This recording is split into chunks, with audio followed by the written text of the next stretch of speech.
Welcome back, everybody. You submitted this one, and it's heavy. This deep dive is going to be a heavy one. We're looking into the allegations against Sean P. Diddy Combs, Yeah. and they're honestly really disturbing. What I think is really interesting about this is the new lawsuits that are coming out. There's civil lawsuits Yeah, and could actually affect the federal charges that he's already facing. right. And we're working from some excerpts from a Law and Crime Network video that breaks down these two new lawsuits. Okay. And they're both alleging sexual assault of minors. So Wow. before we even jump into that, I think it's important to give everyone a heads up. Yeah. Some of this content might be really difficult to hear. Absolutely. And it's crucial to remember that these are just allegations at this point. Right. Combs maintains his innocence. Of course. And he hasn't been found guilty of anything in a court of law.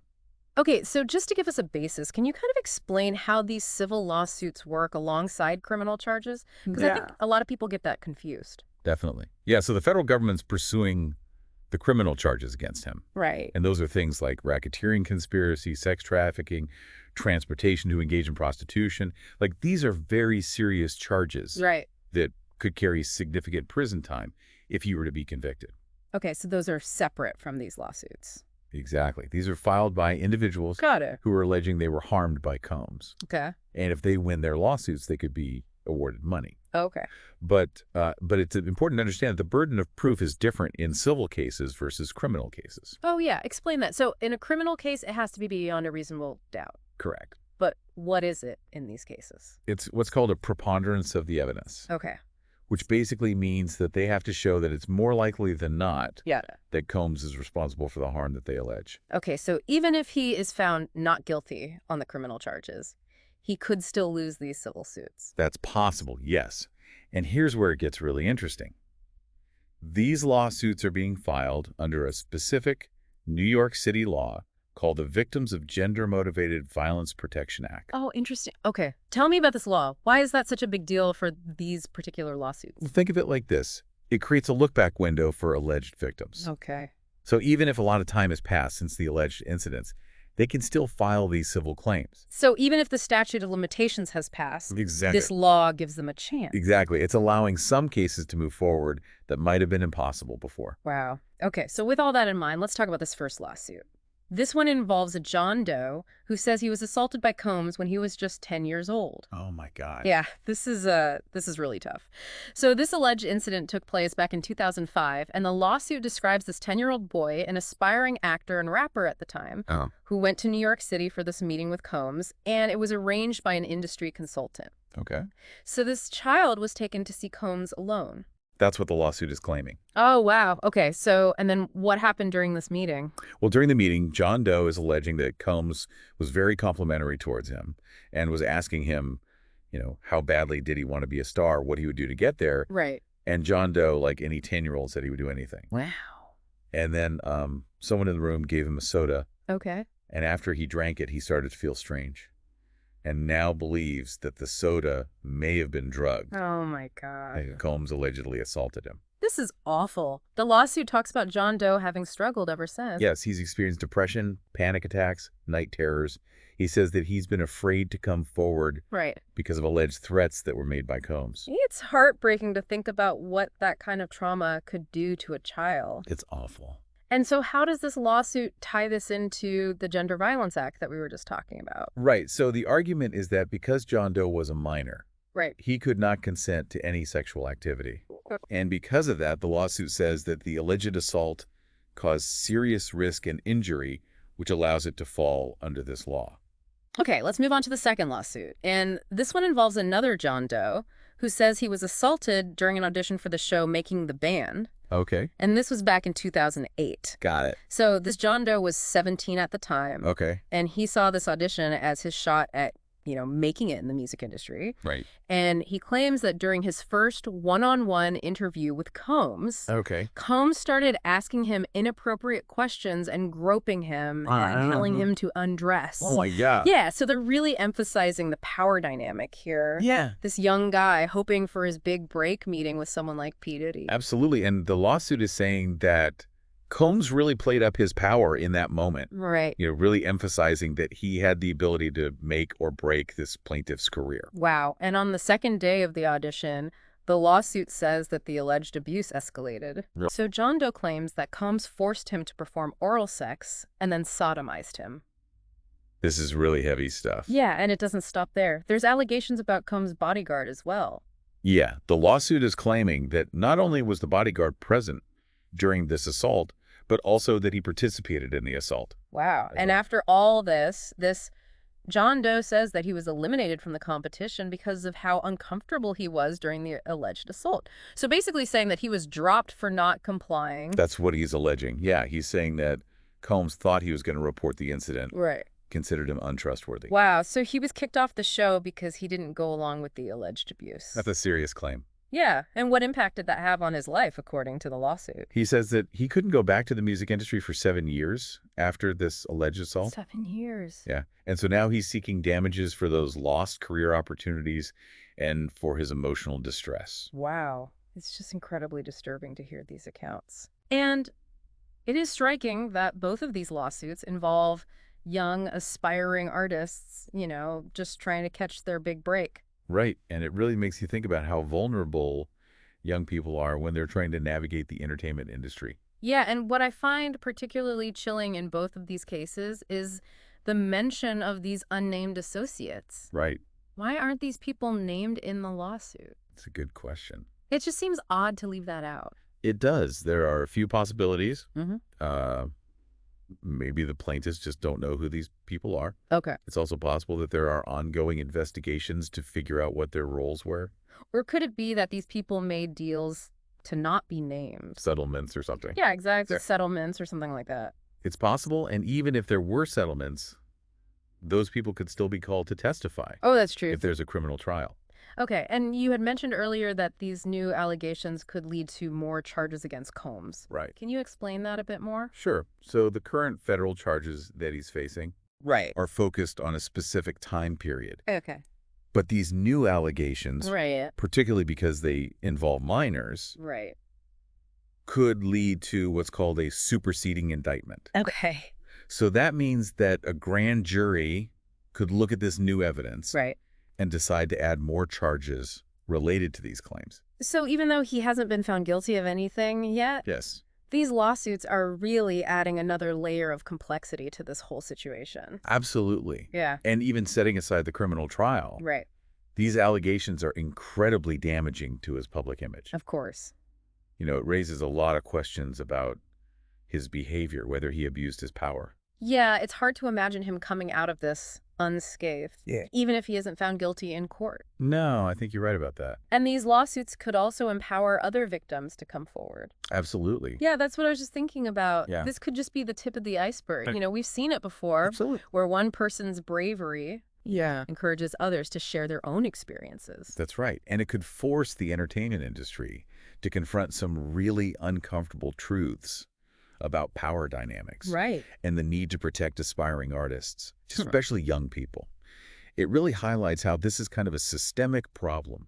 It goes way beyond just music. Yeah. Think about Hollywood, sports, even academia, like anywhere where you have these power imbalances and individuals who are vulnerable and seeking these opportunities, like this kind of dynamic can exist. It's discouraging for sure. Yeah. And, it makes you wonder how many other victims are out there Oh, absolutely. who haven't come forward, Right. Silenced by fear or the feeling that no one would believe them.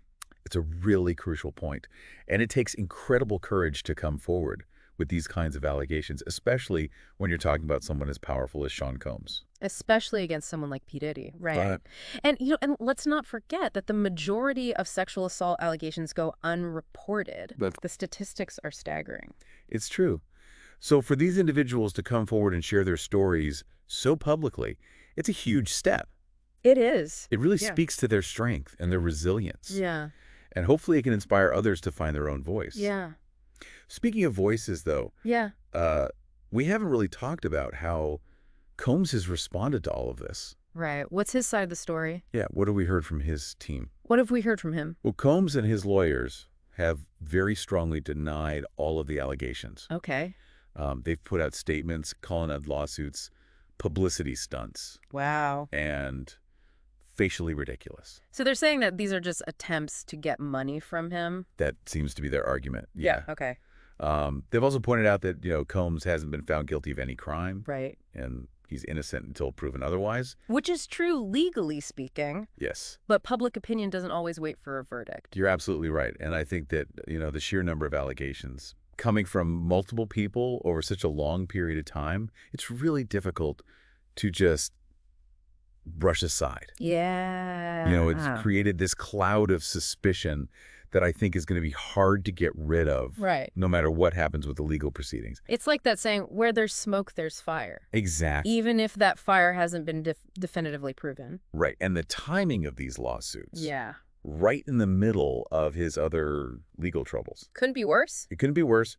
Really puts his past behavior under a microscope. Right. And it makes people question his character and his integrity. It's also worth mentioning that, Combs has settled at least one lawsuit in the past. Right. This was with his ex-girlfriend, Cassandra Ventura. Yes.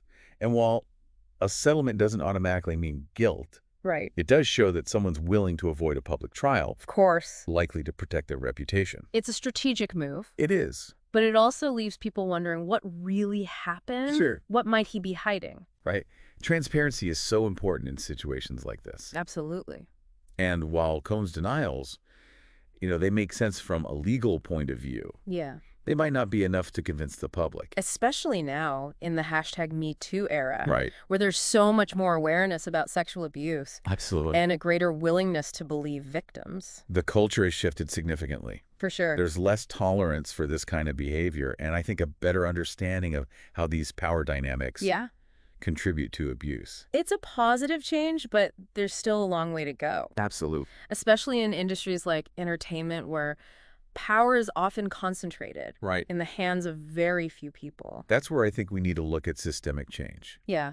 We have to go beyond just these individual cases and really address the root of the problem. What would that look like? Well, I think we need clearer ways for victims to report abuse. Okay. A lot of people are scared to come forward because they don't know who to turn to or they worry about retaliation. And then even if they do report it, we know that those reports need to be taken seriously and investigated properly because we know that too often these kinds of allegations are brushed aside, especially when powerful people are involved. We also have to address this culture of silence that surrounds these issues. Yeah. People are afraid to speak up because they don't want to risk their careers or be ostracized. It's the don't make waves mentality that allows these abusers to keep getting away with it. That's right. And so we need to create a culture where people feel empowered to speak out, call out bad behavior, and support victims. And we need to hold abusers accountable. Absolutely. No matter their status or influence. It can't just be about, legal consequences. It also has to be about social and professional consequences. Yeah, it's about creating a system where there's zero tolerance for abuse, where there are real repercussions for abusers. Right. And where victims feel supported and safe to come forward. And it's not just about changing the laws or changing policies, right? It's about a fundamental shift in how we think about, power and respect and consent. And that shift needs to involve everyone. Yes. It's not just those in positions of power. We all have a responsibility to create a society where this is less likely to happen. Absolutely. And what I think is so fascinating is that we're finally having these conversations. There's a growing awareness, a willingness to acknowledge these issues and to hold people accountable. And, and we owe a lot of that progress to the survivors who've come forward. Absolutely. Shared their stories. It's true. Often at great personal risk. Yeah. Their voices have been so crucial in breaking down that stigma. Yeah. And demanding justice. And, we should acknowledge the role of investigative journalism as well. Oh, for sure. Bringing these stories to light. Yeah. Without that work, a lot of these abuses would stay hidden. 100%. Investigative journalism plays such a huge role in holding powerful individuals and institutions accountable. Yeah. It shines a light on those dark corners where abuse can flourish. Right. And it forces us to confront some uncomfortable truths. It empowers us to demand change. Exactly. Knowledge is power. That's right. And the better we understand the systemic factors that contribute to these abuses, the better equipped we are to dismantle those. Right. And create a society that's more just and more equitable. It's a long road, but, I got to believe we're heading in the right direction. I'm optimistic, too. Yeah. The fact that we're even having these conversations, challenging the status quo, Like, that's a sign of progress. Right? It's a sign that we're not willing to just accept abuse as the way things are. And it sends a powerful message to survivors, Absolutely. that they're not alone, that their stories matter and that they're believed. That's right. It also sends a message to abusers Yes. that their time is up. Yeah. They will be held accountable. It's about establishing that culture of true accountability. Yes. Where power is used responsibly and everyone feels safe and respected. Well said. I think that's a great point to wrap up this deep dive. It is. It's been a really difficult topic. It has. But an incredibly important one to discuss. It's vital that we engage with these issues even when they're tough. Yeah. Because staying silent just allows that cycle of abuse to continue. Well, thank you so much for helping us navigate this really complicated and sensitive topic. Yeah. Your insights have been so helpful. It's been my pleasure. And remember, knowledge is only as powerful as our willingness to use it to make a positive difference. That's a great takeaway. And to all of our listeners out there, thank you for joining us for this deep dive. And we encourage you to keep learning, stay informed, and use your own voices to advocate for a world that's more just and equitable